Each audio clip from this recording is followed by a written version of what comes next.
प्रणाम। आपका स्वागत है लोकेश योगा चैनल में।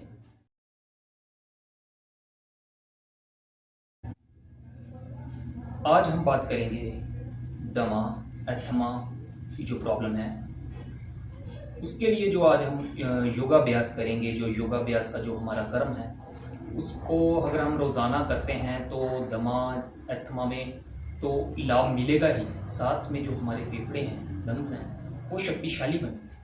तो सबसे पहला जो हमारा अभ्यास है उसका नाम है कपालभाति। सबसे पहले कपालभाति के लिए हम बैठ जाएंगे, किसी भी आसन में बैठ जाएं, सुखासन, स्वस्तिकासन, अर्ध पद्मासन, पद्मासन, वज्रासन, किसी भी आसन में आप बैठ सकते हैं। रीढ़ मेरुदंड हमारा सीधा रहना चाहिए। अगर आप नीचे नहीं बैठ सकते ज़मीन पे तो चेयर पे बैठ जाएं। तो सबसे पहले श्वास बाहर छोड़ेंगे, पेट अंदर, कपालभाति।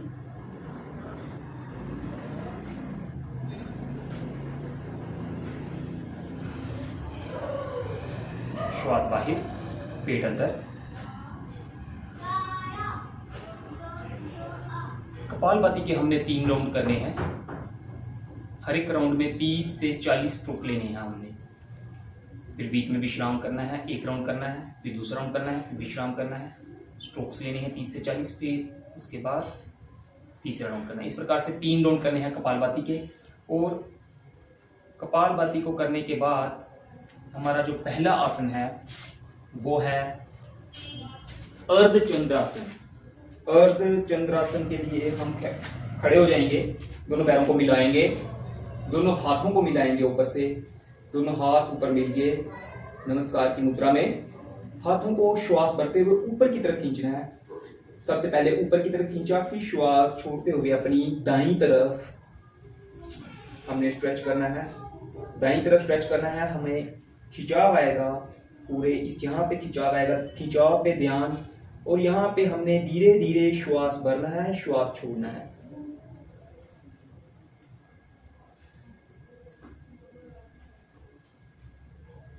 इस तरह अपनी क्षमता के अनुसार वहां पे स्ट्रेच करेंगे और श्वास भरेंगे, श्वास छोड़ेंगे, फिर वापस बीच में आएंगे, फिर ऊपर की तरफ खींचेंगे, ऊपर की तरफ खींचा श्वास भर के, फिर श्वास छोड़ते हुए हम बेंड करेंगे, झुकेंगे अपनी बाईं ओर, और फिर से श्वास लेंगे, श्वास छोड़ेंगे।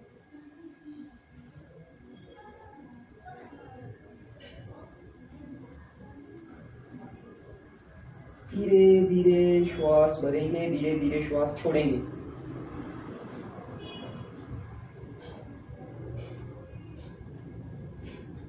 फिर बीच में आएंगे, ऊपर की तरफ खींचेंगे। इस प्रकार से अर्धचंद्रासन को हमने 3 बार एक साइड करना है, 3 बार बाईं ओर से, 3 बार दाईं तरफ करना है। पर इसमें एक चीज का ध्यान रखना है कि श्वास धीरे धीरे लंबा गहरा श्वास भरना है, लंबा गहरा श्वास छोड़ना है। अपनी क्षमता के अनुसार धीरे धीरे समय को हर एक आसन में बढ़ाने की कोशिश करनी है। और इसके बाद हमारा जो दूसरा आसन है उसका नाम है नटराज आसन। नटराज आसन के लिए हम अपने दाएं पैर को एक हाथ से पकड़ लेंगे, बायां हाथ आगे की तरफ थोड़ा जाएगा, श्वास भरेंगे और ये पांव जो है बाहर की तरफ खींचेगा। ये अगर इसमें कुछ समय के लिए रुकना है, जो नए अभ्यासी हैं उनको इसमें रुकने में प्रॉब्लम हो सकती है, इसके लिए किसी दीवार का सहारा लें। ये दीवार का सहारा लिया, अपना हाथ जो है एक हाथ दीवार के ऊपर रखा, एक हाथ से पांव को पकड़ा, अपने एक हाथ से पांव को पकड़ा, और ये वाला जो पांव हमने पकड़ा है ये बाहर की तरफ खींचेगा, ये बाहर की तरफ खींचेगा। इस प्रकार से बाहर की तरफ जब ये खींचेगा तो हमारे राइट साइड में जो दाईं तरफ है हमारी चेस्ट का, ये बिल्कुल ओपन हो जाएगा। यहाँ पे अब हमें धीरे धीरे अब इस तरह से श्वास भरना है, धीरे धीरे लंबा गहरा श्वास भरना है और छोड़ना है।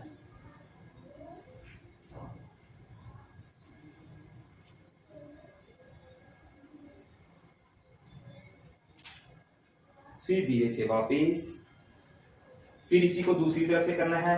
अपना दायां हाथ दीवार पे रखेंगे, बाएं हाथ से टांग को पकड़ेंगे, टांग बाहर की तरफ खींचेगी और यहां पे श्वास भरना है, श्वास छोड़ना है।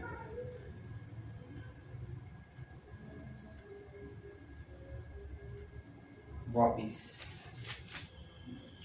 ये है हमारा नटराज आसन। नटराज आसन को हम दीवार का सहारा लेके इसलिए करेंगे क्योंकि इसमें थोड़ी कुछ समय के लिए हमने रुकना है, श्वासों को भरना है 5 to 10 टाइम्स। अपनी क्षमता को देखते हुए 5 बार श्वास भरना है, 5 बार श्वास छोड़ना है। हर एक साइड से कोशिश करनी है। अगर आप 10 बार श्वास भरें, 10 बार छोड़ सकते हैं तो और अच्छा है। कोशिश करनी है अपनी क्षमता को धीरे धीरे बढ़ाना है, पर जोर जबरदस्ती बिल्कुल नहीं करनी है। तो अब हमारा तीसरा आसन है हमारा, उसका नाम है उष्ट्रासन। उष्ट्रासन, अर्ध उष्ट्रासन। सबसे पहले हम करेंगे अर्ध उष्ट्रासन। उसमें क्या करेंगे, एक हाथ ऊपर की तरफ जाएगा और एक हाथ पीछे पांव की तरफ, और इस स्थिति में भी जब हम पीछे की तरफ जाएगा सिर, यहाँ पे भी धीरे धीरे श्वास भरेंगे, श्वास छोड़ेंगे।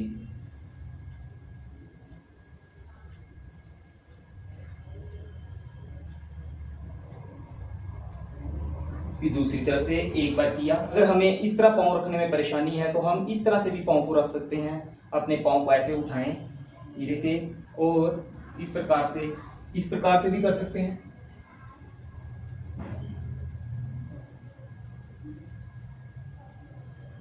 इसमें भी हमें श्वासों का पूरा ध्यान देना है। अर्ध उष्ट्रासन कर सकते हैं। इसी प्रकार से दोनों हाथों से उष्ट्रासन भी कर सकते हैं। जो कर सकते हैं वो करें, जो नहीं कर सकते वो अर्ध उष्ट्रासन ही करें, तो उनको लाभ मिलेगा। इसके बाद जो हमारा आसन है वो है गोमुख आसन।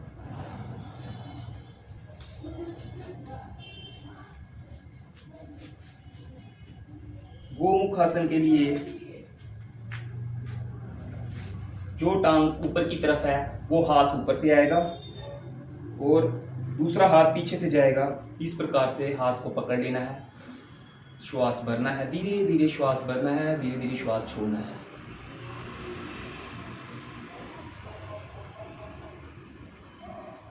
अब दूसरी तरफ से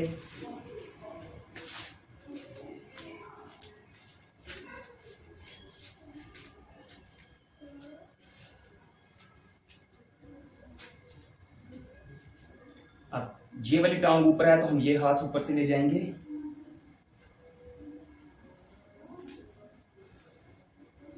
धीरे धीरे श्वास भरें, श्वास छोड़ें।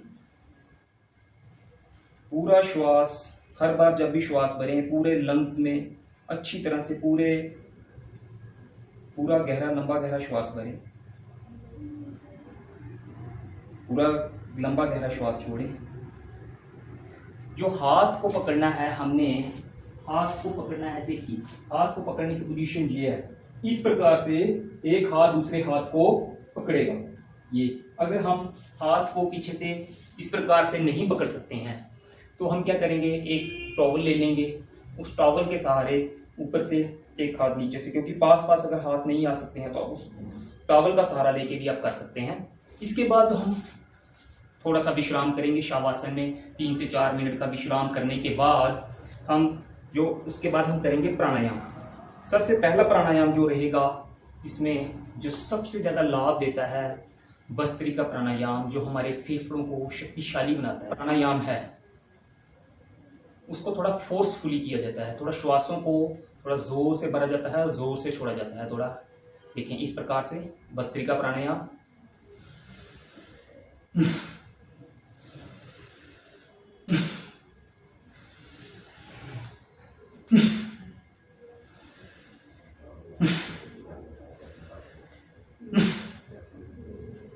ये है भस्त्रिका प्राणायाम। 10 से 15 बार एक राउंड में हमने करना है भस्त्रिका प्राणायाम। इस प्रकार से इसके 3 राउंड करने हैं भस्त्रिका के। और अगर इसको फोर्सफुली करते वक्त कुछ हमें कंफर्टेबल फील नहीं करते हैं तो उसके लिए हम इस प्रकार से कर सकते हैं। हम धीरे धीरे श्वास को पूरा भरेंगे, धीरे धीरे पूरा श्वास को छोड़ देंगे।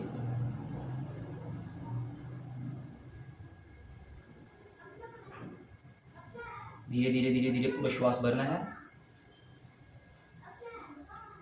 और धीरे धीरे पूरा श्वास छोड़ देना है। इस प्रकार से 10 से 15 बार एक राउंड में इस प्रकार से श्वास को लेना है, श्वास को छोड़ना है और 3 राउंड करने हैं। बीच में एक राउंड करें और थोड़ा विश्राम करें।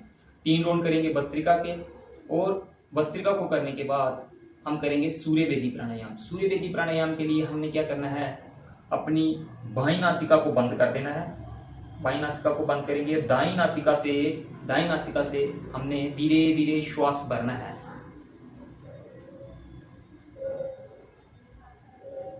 और फिर बाईं नासिका से छोड़ देना है। फिर से हमने दाईं नासिका से श्वास भरना है और बाईं से छोड़ देना है।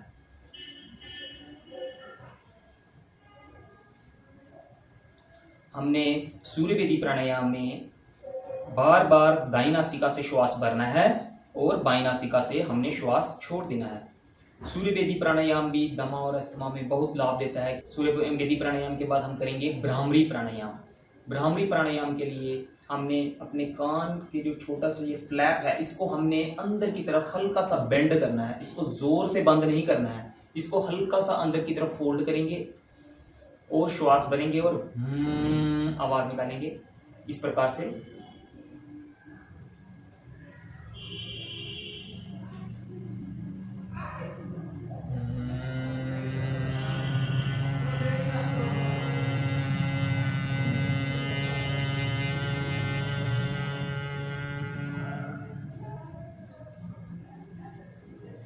फिर से एक बार श्वास भरेंगे।